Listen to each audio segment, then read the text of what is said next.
Hey, it's Michelle from 97.9 WRMF. I am here with recording artist Matt Kearney, who's got a new album coming out August 2nd, right? That's what they tell me, yes. That's what they tell you. August, summer, at some point. Summer, some point. So tell me a little bit about this album, maybe where the motivation lies and all about what it is. Well, it's called Young Love, and I basically, it's playing with those ideas of just falling in love.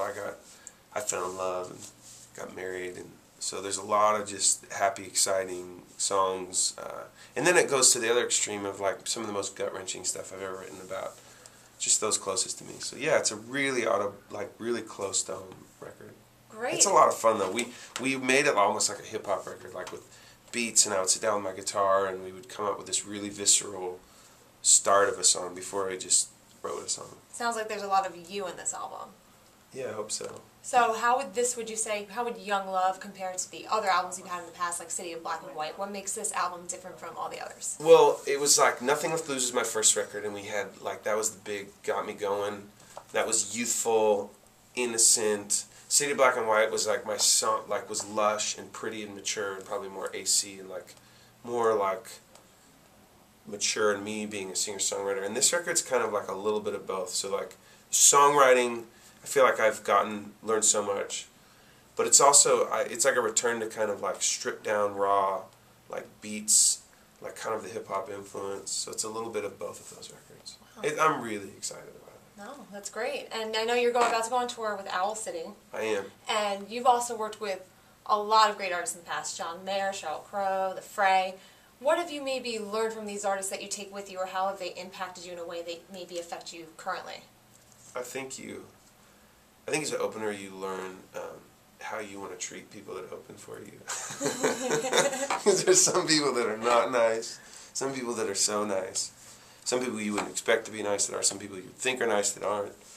So, is that vague enough so people can't figure it out? Probably.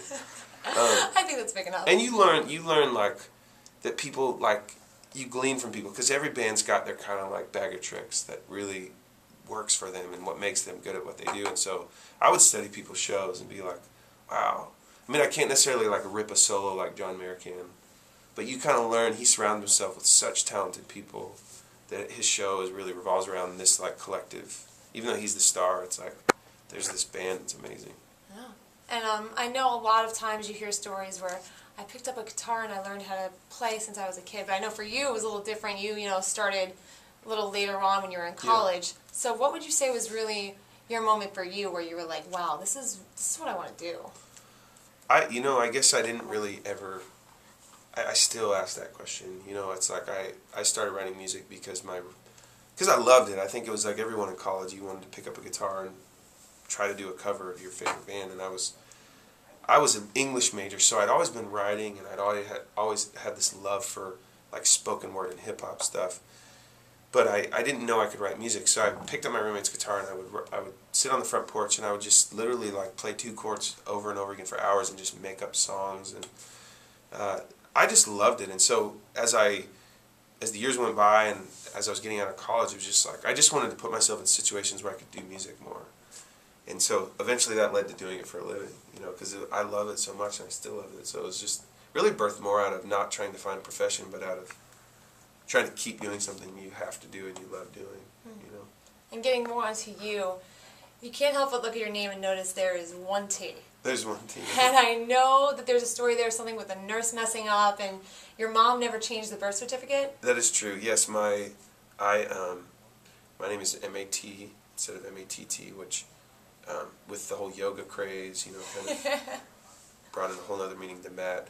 But yeah, my mother misspelled my name on the birth certificate, and I didn't know till the 8th grade when I picked out like the little, they give you the little shoe print, the footprint stamp, like to send you home with, you can put on your wall. He was this pound.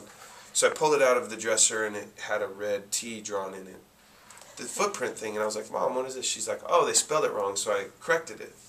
And I was like, well, adding a T to my pinup like footprint thing doesn't change the legal spelling of my name, So we like pulled out the birth certificate, and there was one T.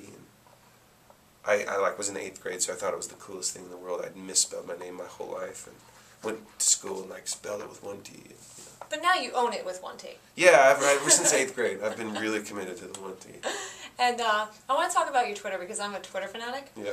And I follow. How am I doing? Am I doing okay? You're doing well. You're doing really well. Solid following. What does she mean by that? You're doing well. Much better than I am with my...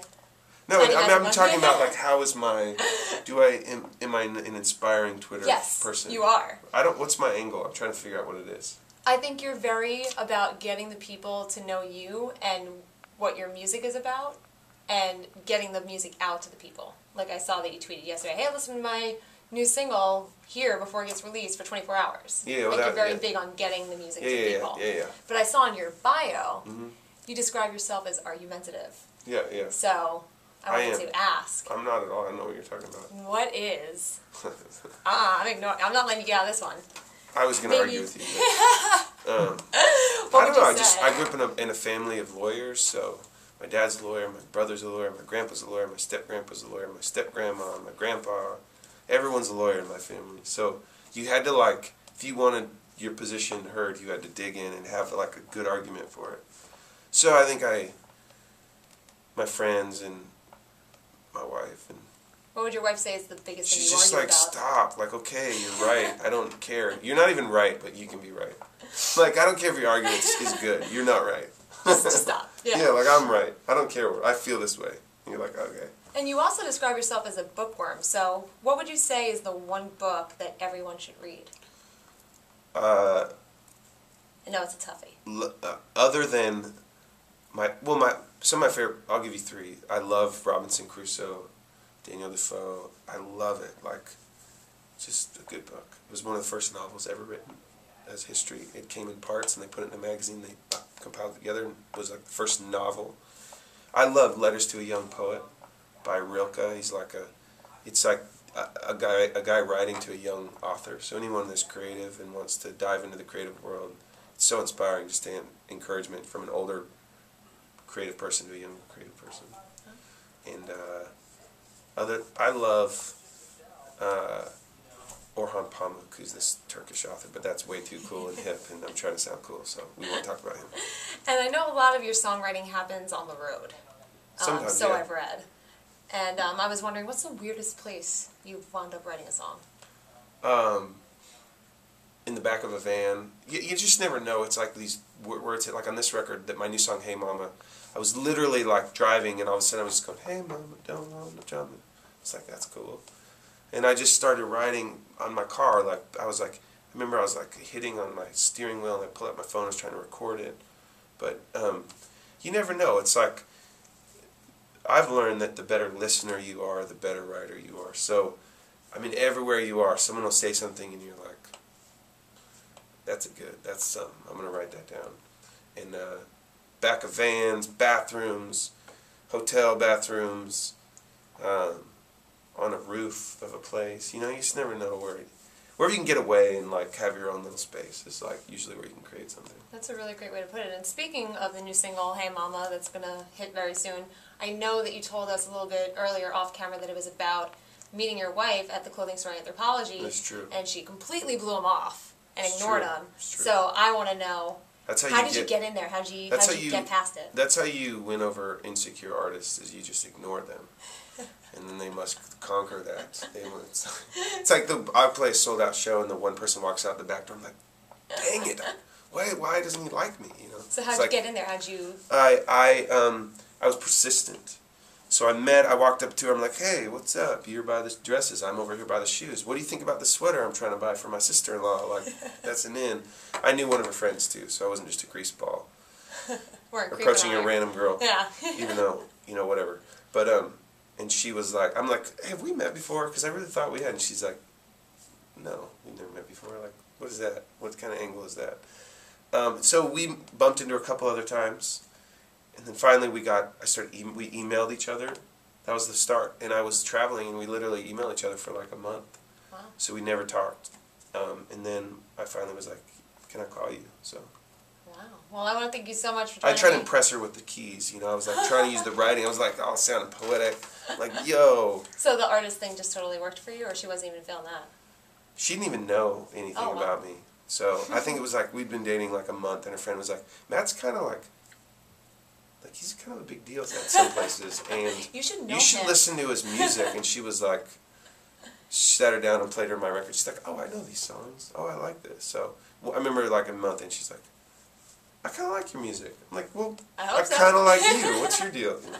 That's great. Well, I want to thank you so much for joining me and, letting you. the listeners get to know a little bit more about you. Don't forget, Pleasure. the new album's coming out sometime this summer, hopefully around August 2nd. And watch out for the new single, Hey Mama, that's coming up. So thank you so much, Matt. Thank you, guys. Bye.